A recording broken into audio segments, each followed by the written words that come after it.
E eu gostaria de compartilhar com os irmãos um texto que se encontra no livro de Atos, capítulo 18, versículo de 1 a 3. Atos, capítulo 18, versículo de 1 a 3. Meu óculos quebrou anteontem. Eu vou ter uma dificuldade para ler, mas os irmãos entendam, por favor. Atos, capítulo 18, versículo de 1 a 3, que diz assim: Depois disso, deixando Paulo Atenas, partiu para Corinto. Lá encontrou certo judeu chamado Áquila, natural do Ponto, recentemente chegado da Itália, com Priscila, sua mulher, em vista de ter Cláudio decretado que todos os judeus se retirassem de Roma. Paulo aproximou-se deles e, posto que eram do mesmo ofício, passou a morar com eles e ali trabalhava, pois a profissão deles era fazer tendas. E todos os sábados discorria na sinagoga, persuadindo tanto judeus quanto gregos. Até 4, né? Falei de 1 a 3, mas a gente leu o 4. Bom, antes de nós compartilharmos e entrarmos, né, propriamente dito na mensagem, eu gostaria de falar um pouco de mim, né? Porque, como o Marcos falou, né, nos conhecemos há muitos anos, né, a irmã Lúcia, mãe do Marcos, tem um significado muito grande na família, aquela que está sempre ajudando, sempre nos socorrendo. E ali nós construímos uma amizade sólida e abençoada, graças a Deus. O pastor Roberto também, ele realizou meu casamento, apresentou meus filhos. Eu tenho 31 anos de casado com um jovem lindo que já pregou aqui, Elias Gonçalves, Inácia Gonçalves, que ele não está aqui presente porque o dente dele quebrou. E ele foi ao dentista, precisa fazer canal, ele está com o rosto dessa altura em casa, sentindo muitas dores, e infelizmente ele não pôde estar aqui, porque nós não temos o hábito de falar para famílias ou para casais separados. Nós sempre estamos juntos. Quando ele vai falar, eu estou junto com ele. Quando ele vai falar, eu também estou junto. Porque é assim que é agradável aos olhos do Senhor, o casal estando juntos quando vão ministrar para a família. E eu tomei essa liberdade de estar aqui sem ele devido a essa dificuldade, porque o pastor conhece, o Marcos nos conhece, e sabe que nós temos esse hábito de estarmos juntos, né, na casa do Senhor para ministrar a palavra do Senhor. Nós trabalhamos no Ministério de Família há mais ou menos 10 anos. E interessante, o que me despertou para o serviço, porque é um serviço, né? Nós servimos os irmãos, servimos os casais. E eu trabalho com a minha tia no buffet e eu amo servir. Eu amo servir as pessoas, fazer com que as pessoas fiquem felizes, se sintam bem numa festa, né, que sejam bem atendidas. Assim como eu gostaria de ser atendida, eu gosto de atender. E embora, né, tenha estudado outras coisas, mas esse é a minha chamada, é servir as pessoas. Mas essa chamada foi despertada numa ocasião simples. Há muitos anos atrás, pastor Elias Inácio dirigia a congregação de colégio no Ministério de Cordovil, eu era ovelha dele, e a irmã Sara foi falar sobre a ceia judaica. E fez uma ceia lá e estava demonstrando como era uma ceia judaica. E de repente o Gustavo, todos já devem conhecer, filho do irmão Elias, chegou com um copinho d'água, ele era bem pequenininho, e chegou com um copinho d'água e deu à irmã Sara, porque ele viu os obreiros fazendo. Eles viam os obreiros dando água para os pregadores, para os preletores, e aí ele levantou sem ninguém mandar, e foi ali e pegou um copinho d'água para a irmã Sara. E até então eu trabalhava na igreja, mas eu não tinha no meu coração ardendo essa vontade, esse amor em servir. E a irmã Sara pegou aquele copo d'água da mão de Gustavo e disse assim: "Ô, meu filho, muito obrigado. Você sabia que quem serve a profeta terá galardão de profeta?" Eu não tinha lido isso na Bíblia ainda, eu não tinha ouvido isso, e aquilo, fiquei maravilhada. Eu falei: é verdade? Quem serve a profeta vai ter galardão? Eu quero esse galardão. E a partir de hoje eu vou servir os profetas, porque eu quero o galardão de profeta. E a partir daquele momento eu comecei a servir, a servir, a servir. Mas no meio do caminho, esse desejo de ter o galardão foi ficando para trás. Porque o amor foi crescendo, foi queimando no meu peito, no meu coração. E ali eu comecei a contagiar meu marido, contagiei meus filhos, que também servem os irmãos na igreja. E agora o galardão ficou para trás. Só restou no coração o amor em servir os irmãos. E essa passagem, né, diz exatamente isso, sobre servir, sobre esse despertar em servir a igreja, em pregar o evangelho, em servir ao irmão. E nós vamos falar nesta noite sobre a questão da crise. Né? Ouvimos muito falar sobre crise, né?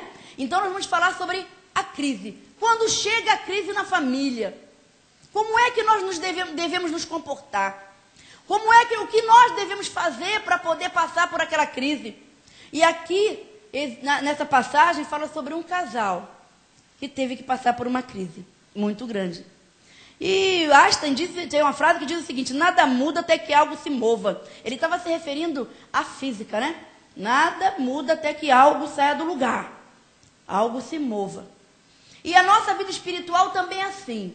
Nada muda até que alguma coisa se mexa. Alguma coisa comece a mudar de lugar. Então, quando nós olhamos para a crise, qualquer crise que nós estejamos passando, nós olhamos sempre pelo lado negativo. Irmão, me ajuda, eu estou na prova.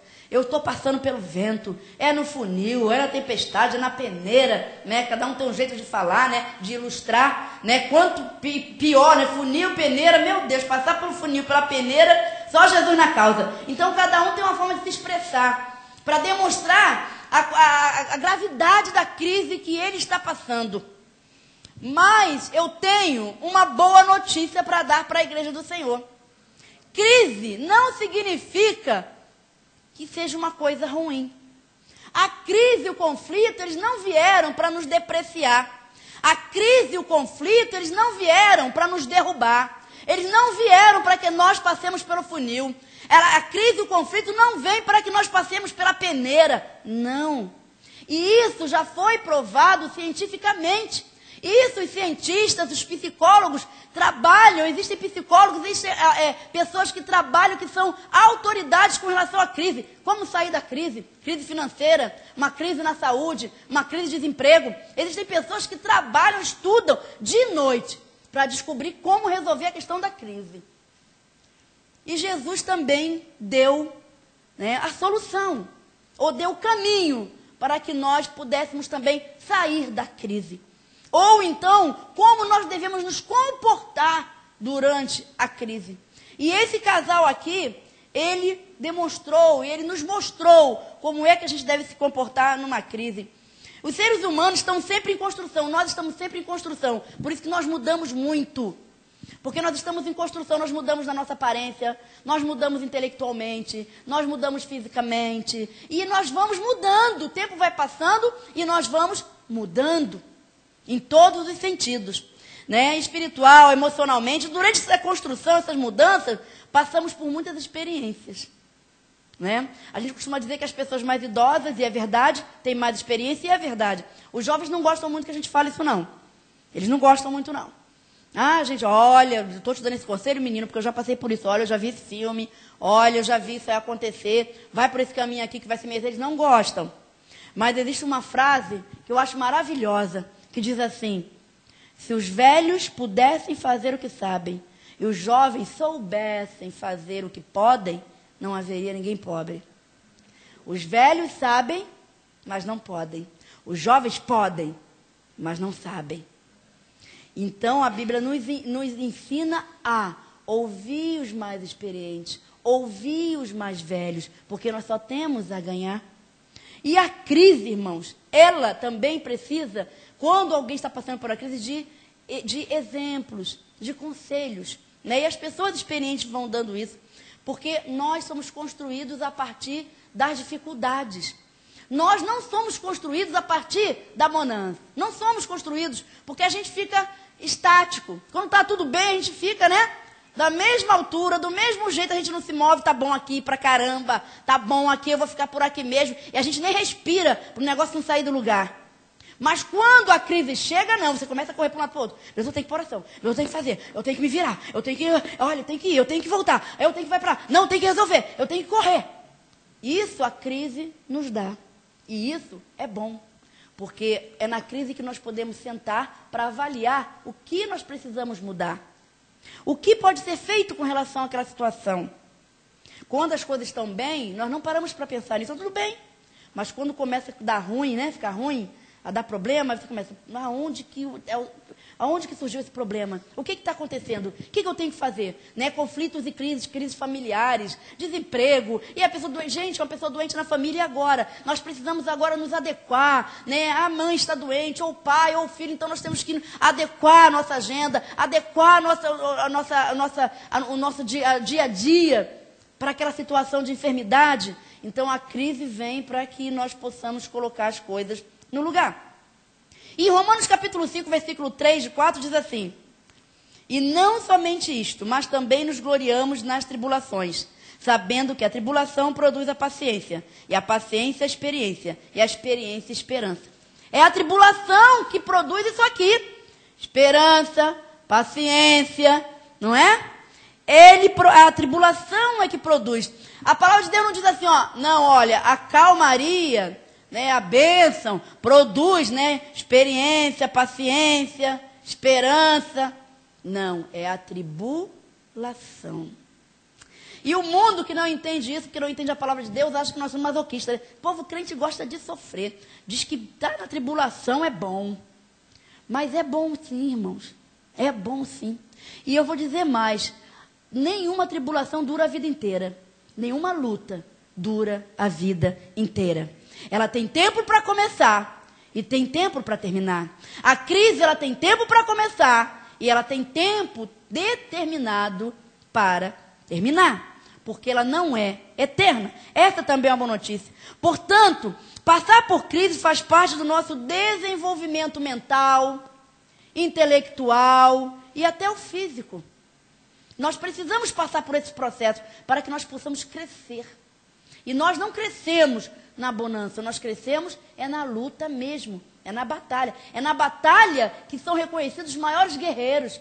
É na luta, é no campo de batalha que eles são reconhecidos. É no campo de batalha que ele sabe até onde ele pode ir, qual é o limite dele. O guerreiro, ele sabe qual é o limite dele lá no campo de batalha. Não é sentado tomando café lá com a tropa, não. É lutando. E ali no campo de batalha é que ele sabe qual é o seu limite. E é no campo de batalha, irmãos, da crise, que nós vamos saber qual é o nosso limite. E esse texto mostra que essa família estava passando por uma crise muito difícil. Né? Áquila e Priscila haviam sido expulsos de Roma, pelo edito do imperador Cláudio. E todos os judeus também. E eles resolveram partir para Corinto. Bom, talvez eles tivessem escolhido essa cidade por N motivos. Bom, eu fui expulso da minha terra. Eu tive que deixar tudo para trás. Vocês querem uma crise pior do que essa? Você construiu uma vida toda, e de repente você tem que deixar tudo para trás, abandonar, porque você tem que sair, senão você vai morrer, porque você tem que deixar tudo para trás. E ali eles resolveram ir para Corinto. Talvez fosse porque Corinto é uma cidade famosa, um dos portos mais movimentados e maiores daquela época. Né? Lá é que tinha dinheiro, tinha emprego. Então, para começar uma vida, uma cidade grande, seria uma boa opção. Já que eu perdi tudo e preciso sair, abandonar a família, abandonar o meu lar, abandonar minhas coisas. Então, que eu escolha uma cidade que me dê condições de reconstruir tudo novamente. Talvez tenha sido isso a ideia deles de ir para Corinto. Mas eu tenho, né, a minha opinião, né? Que foi Deus que direcionou aquele casal para ir para aquela cidade. E cheguei àquela cidade, era uma cidade muito próspera. Os maiores filósofos da história surgiram lá. Né? Os maiores jogos surgiram lá. Corinto era conhecido como um lugar dos Jogos Olímpicos mais famosos. Né? O hobby daquela cidade é ir para a praça e ouvir os filósofos falando, né? E ali ensinando, instruindo. Era uma cidade que era instruída, tinha conhecimento científico, tinha conhecimento filosófico, tinha dinheiro que rodava naquela cidade e era uma cidade próspera. Só que havia um detalhe: eles eram extremamente idólatras. Extremamente idólatras. Eles tinham muitos deuses. E existia uma deusa chamada Afrodite, que era dona do pedaço. Né? A Bíblia diz que o templo de Afrodite ficava no alto, né? Num monte, no alto, e ela tinha 1000 sacerdotisas que serviam a ela. E a forma daquelas sacerdotisas servirem aquela deusa era se prostituindo. Elas desciam do templo, iam lá para baixo e se prostituíam com os homens. E elas tomavam drogas para poder se prostituir, porque na prostituição elas diziam que estavam adorando a deusa Afrodite. Aqueles homens que iam lá também se relacionar com aquelas mulheres e praticar todo tipo de perversão com aquelas mulheres também diziam que estavam adorando Afrodite. O nosso Deus, irmãos, ele pede uma adoração simples. O nosso Deus pede uma adoração tranquila. O nosso Deus não defrauda o nosso corpo, não manda nós defraudar o nosso corpo para adorar a Ele. O nosso Deus não arranca de nosso dinheiro de nós para adorar a Ele. O nosso Deus pede uma adoração em espírito e em verdade. O nosso Deus não nos obriga a fazer nada disso. Ele diz, me adore, dizendo coisas bonitas, louvando, ofertando, cuidando dos irmãos, trabalhando na obra. É a forma que o Deus exige da nossa adoração. E aí no mundo, aí os deuses do mundo exigem coisas terríveis das pessoas e elas fazem. E nós, muitas vezes, não queremos. Se pede uma oferta aqui, sai falando mal. Né? Se tira mais uma oferta extra, pô, 2 ofertas? Gente, para quê? Já tirou uma, vai tirar outra. Mas o pastor sabe da necessidade, para onde vai direcionar aquela oferta. Ele é um homem de Deus e ele não vai fazer nada contra os preceitos e a vontade de Deus. E às vezes nós murmuramos, irmãos. Nós murmuramos contra a igreja, murmuramos contra Deus.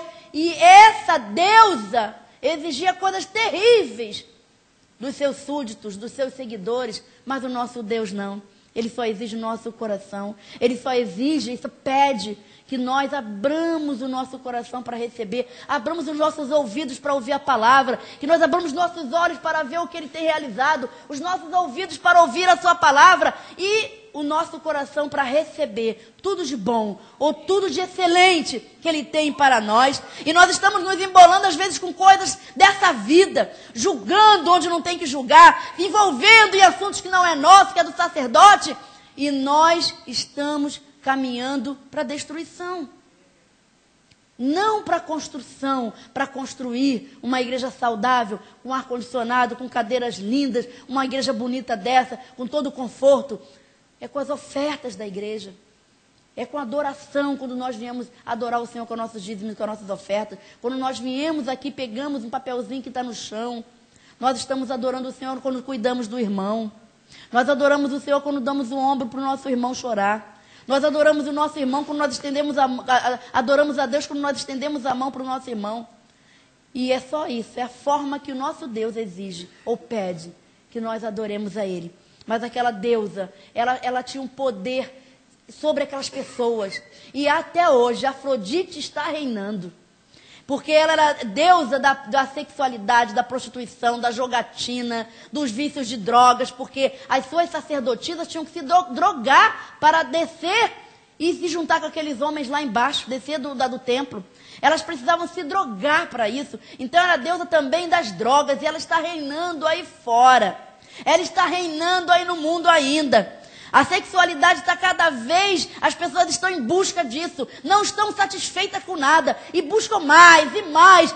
Antigamente era fumar uma maconha, agora já está no crack, porque as pessoas querem mais. Porque ela incentiva, porque ela usa as pessoas para satisfazer e adorá-la. E as pessoas estão aí adorando Afrodite ainda hoje, colocando seus corpos aí na mão de qualquer um, usando todo tipo de droga. E a igreja do Senhor precisa fazer a diferença. Assim como esse casal fez neste lugar, nós também temos que fazer a diferença no nosso tempo. E a Bíblia diz que aquele casal foi para aquele lugar e ali eles faziam tendas, né? Ele trabalhava fazendo tendas. E Deus direcionou ele para aquele lugar. E quando chegou lá, eles encontraram Paulo. Eles chegando lá, encontraram Paulo. Talvez, irmãos, isso é o que eu penso, o que eu entendo, que a Bíblia não diz, mas talvez o ofício de fazer tendas, né? Esse ofício tenha unido Áquila, Priscila e Paulo, porque eles tinham uma coisa em comum. Eles construíam tendas. E ali eles começaram a criar um relacionamento. Irmãos, precisamos criar relacionamento a partir do que nós sabemos fazer da nossa profissão. Precisamos criar relacionamento no nosso trabalho. Se lá no trabalho todo mundo fala sobre aquele assunto, então está todo mundo inteiro daquele assunto. Então eu tenho que usar algum momento em falar de Jesus e achar um momento para falar de Jesus ali. Eu tenho que atrair as pessoas através da minha profissão. Eu tenho que trazer as pessoas que fiquem simpáticas à minha profissão ou o que eu faço, para depois eu poder preparar ali o caminho para falar do Evangelho. Eu sou professora e eu na faculdade, eu sempre orei ao Senhor, Senhor, abre uma porta da faculdade pública para meus filhos, mas o Senhor não abriu não.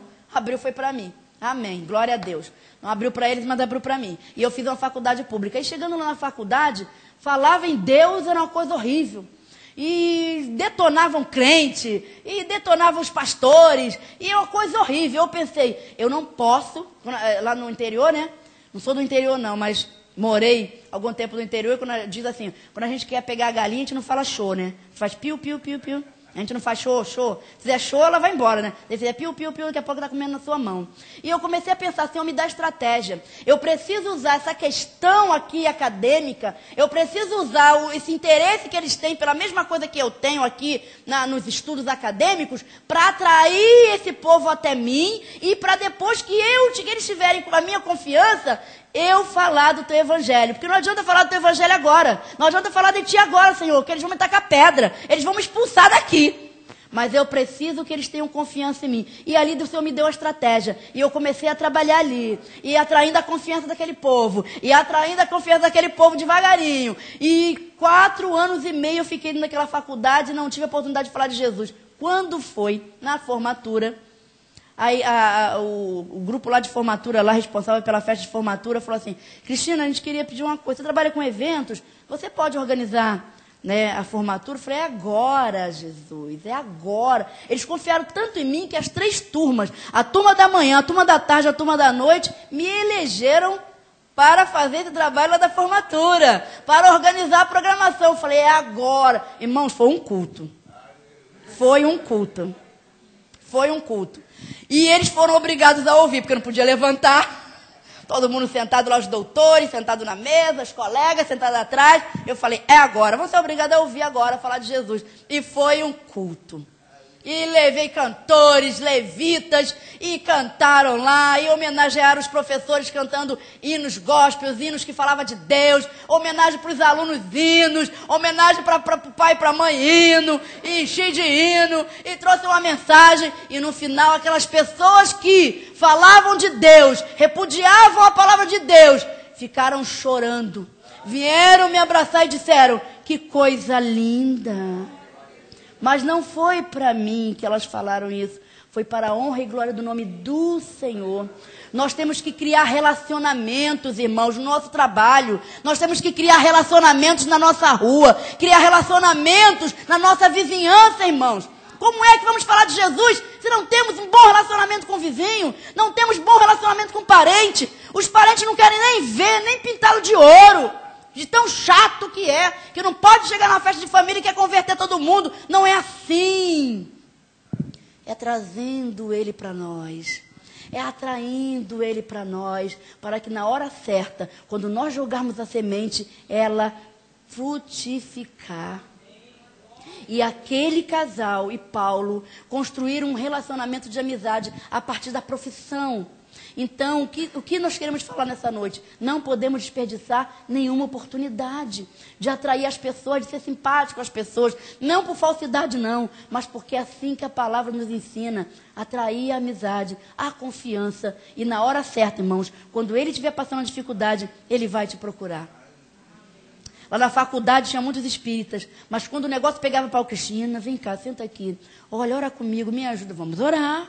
Vamos orar. Por que não procurou o espírita? Por que não procurou o macumbeiro? Sabe por quê, irmãos? Porque a gente criou uma coisa boa ali entre nós, uma confiança para que eles pudessem nos procurar.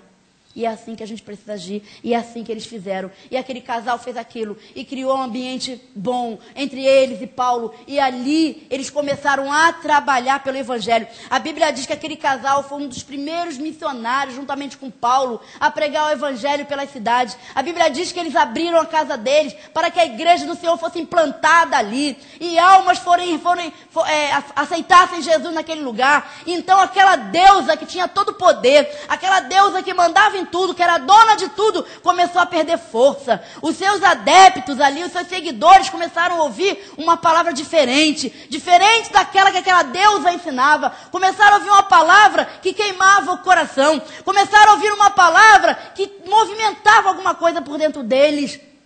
E o Evangelho começou a crescer. O Evangelho começou a ser espalhado pela terra. Isso através de duas pessoas que estavam passando por uma crise. Paulo chegou naquela cidade sem ter ninguém por ele. E chegando lá conheceu aquele casal. E coisa boa, irmãos, é você ter um ombro quando você está precisando de ajuda. Só sabe o valor de um ombro, irmãos, é quem já precisou. E existe uma ilustração que diz que a mãe estava lavando louça e o filhinho brincando. E a mãe perguntou assim: meu filho, qual a parte mais importante do corpo? E ele disse: mamãe, são meus braços. Sem meus braços eu não posso brincar com os meus brinquedos. E a mãe falou: tá bom, meu filho, tá, mas não são os braços não.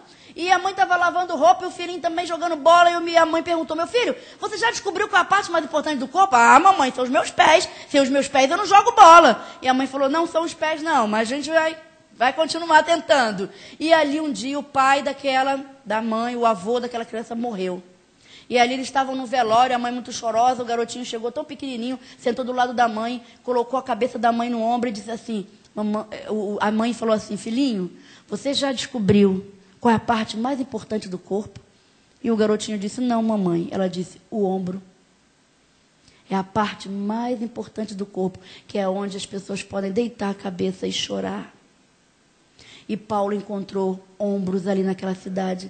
Pessoas que estavam ali dispostas a proclamar o Evangelho e ajudar a divulgar o Evangelho. Não só isso, mas abrir a sua casa. Não só isso, mas arriscar a sua vida. Mas arriscar a sua vida por Paulo. E Paulo foi eternamente grato. E só sabe, irmãos, quem já teve alguém que arriscou a vida por ele? Eu já tive alguém que arriscou a vida por mim. Irmãos, e a gente não consegue pagar nunca. Uma pessoa que arrisca a sua vida por você, você não consegue pagar nunca esse favor. E aquela amizade foi crescendo de uma tal maneira que o Evangelho foi crescendo, o Evangelho foi sendo conhecido. E aquela crise que parecia tão terrível, foi uma crise de bênção, tanto na vida daquele casal, como na vida das pessoas que estavam à volta deles, quanto daquelas pessoas que aceitaram Jesus através da pregação do Evangelho. Crise não é momento de desespero.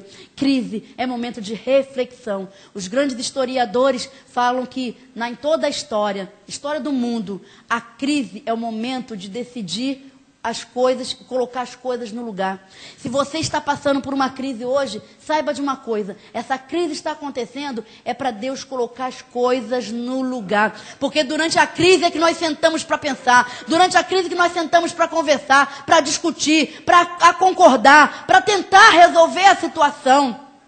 Quantas pessoas durante a crise se matam? Quantas pessoas? Eu perdi uma professora no passado que se matou porque estava passando por uma crise muito terrível com seu filho nas drogas. E ela não aguentou e tomou chumbinho. E eu não estava no Brasil. E daqui a pouco eu olhei no Facebook e a colega colocou: a professora se suicidou. Quando eu soube que o filho dela estava nas drogas, né, liguei, falei com ela, mas eu não dei a atenção que deveria ter dado. Não, está tudo bem. Não, eu estou indo, estou lutando. Mas eu deveria ter ido, eu deveria ter procurado ela. Mas eu achei que estava tudo bem e falei só pelo telefone. E quando eu não estava nem aqui no Brasil, a colega mandou uma mensagem dizendo que ela havia se suicidado. Irmão, nós temos que procurar mais os nossos irmãos, as pessoas que a gente conhece, que estão passando por alguma crise. Tem que ir lá mesmo, não adianta só telefonar não. Tem que olhar nos olhos, segurar na mão e saber o que está acontecendo. E eu fiquei muito arrasada, porque eu falei: Senhor, essa alma se perdeu por negligência minha. Eu não fiz o meu papel. Eu não fiz aquilo para que eu fui chamada. Nós precisamos ajudar os irmãos na crise que estão passando. Uma crise com enfermidade, uma crise de desemprego. Vai passar. A crise tem tempo determinado para começar e para terminar. Não pense que é o fim. Não pense que essa crise que você está passando é o fim.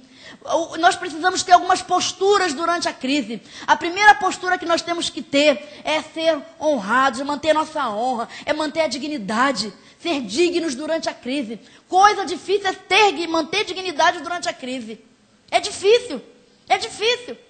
E nós precisamos manter a nossa dignidade durante a crise, porque ela vai passar. Ela vai passar uma hora. E se nós não mantermos a nossa dignidade, irmãos, como é que nós vamos pregar? Como é que nós vamos falar? Como é que nós vamos testemunhar de Jesus? Se nós nos desesperamos. Se nós nos desesperamos. Uma amiga nossa perdeu uma bebezinha de 4 anos, a menina não tinha nada. Levantou de madrugada para beber água, foi na cozinha. Mamãe, eu estou com sede. Vai lá, minha filha, pegar água. A menina foi pegar água, deu um grito e caiu morta. No meio da cozinha. Pastor Elias e Cláudia deram muito apoio a essa família que dão até hoje. E aquela criança era tudo para aquela família. E quando eu soube disso, eu falei, o que eu vou falar? Como é que eu vou agir? Como é que eu vou poder ajudar? Porque eu estava tão abalada que eu não tinha condições nem de ajudar aquela família naquele momento. E aí, na hora do enterro, no dia do enterro, me preparei para o enterro e no caminho eu ficava, Senhor, me dá palavra, Senhor, me ajuda, Senhor, o que eu vou falar para essa mãe? O que eu vou falar para essa família?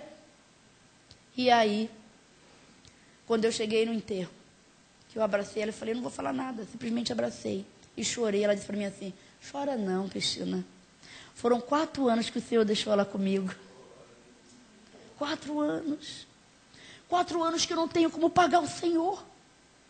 Eu estou alegre com o Senhor porque Ele deixou ela ficar comigo 4 anos. E eu sei que quando eu morrer também, eu vou encontrar com ela no céu. E naquele momento eu pensei, é isso que é a dignidade do crente. Essa é a nossa dignidade, irmãos. É a certeza de que o Senhor está conosco na tempestade. É a certeza que o Senhor está conosco na crise. É a certeza que mesmo na morte, nós vamos encontrar lá no céu, irmãos. Essa é a certeza que nós temos que ter dentro do nosso coração. Isso é passar pela prova e pela crise com dignidade. Dignos do Deus que nós servimos, sem choramingar, sem achar que nós somos infelizes, sem achar que nós somos pobres coitados, mas sabendo que há um Deus que cuida de nós e que essa tempestade vai passar. E Lucas fala sobre o homem prudente. Capítulo 7 de Lucas fala sobre o homem prudente, que construiu a sua casa na rocha. E aí veio a água, e aí veio a chuva, sopraram os ventos, mas a casa não caiu. E fala também sobre um homem insensato que construiu a sua casa na areia. Sopraram os ventos, veio a água, e a casa caiu. A diferença dessa passagem, irmãos, não é a tempestade, não é a chuva, não é o vento, é o que vem antes, é a palavra que vem antes. Aquele que ouve a minha palavra e as pratica, será como o homem que construiu a sua casa na rocha. Depois ele fala, aquele que não ouve as minhas palavras e não pratica, Jesus disse, é assemelhado àquele homem que construiu a sua casa na areia. Então a diferença, irmãos, não está na tempestade. A diferença está em crer no Senhor, ouvir a sua palavra e a praticar.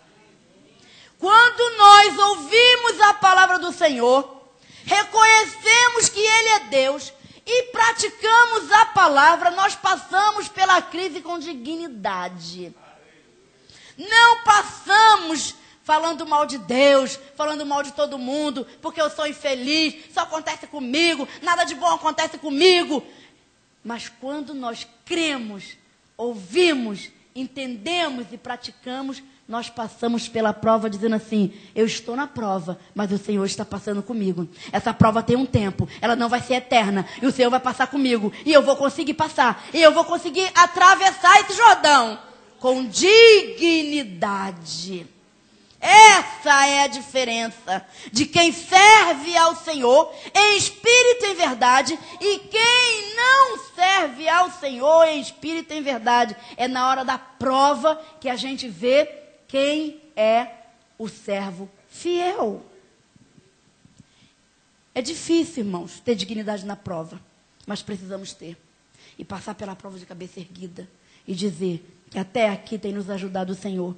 E que grandes coisas o Senhor vai fazer por nós. E por isso nós estamos cheios de alegria. Não importa, irmão, qual o tamanho da tua luta. Não importa se você perdeu um ente querido. Não importa se você está desempregado. Não importa se a esposa foi embora, ela te deixou com os filhos. Não importa que teu esposo te abandonou. Não importa que a tua família ainda não esteja servindo ao Senhor. Mas creia.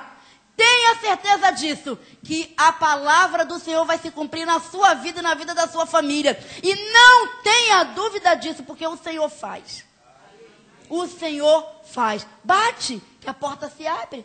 Bate, que a porta vai se abrir. Não bate nem uma vez só. Não é duas, não são duas. Bate quantas vezes for necessário. Fiquemos de pé nesta noite. E o final dessa história é que aquela família se juntou com Paulo. E eles se tornaram um dos maiores missionários que a Bíblia, que a história bíblica já conheceu nesta terra. Através da crise. Da crise. A minha tia Maria, ela se levantou numa crise. Ela passou por uma crise. A perda de alguém. E ela se levantou na crise. E hoje o buffet Von Held é um buffet mais conhecido aqui do Rio de Janeiro, para honra e glória do nome do Senhor. Sabe por quê? Porque ela se levantou no momento de crise. Quando todo mundo olhava e falava assim, não vai conseguir mais se levantar. Acabou. Aí o Senhor disse, não acabou não. É na crise que eu vou te abençoar. É chorando que eu vou te abençoar. E Deus está falando para você. É da crise que Ele vai te levantar. É na crise que Ele vai fazer algo por você, mulher. Homem.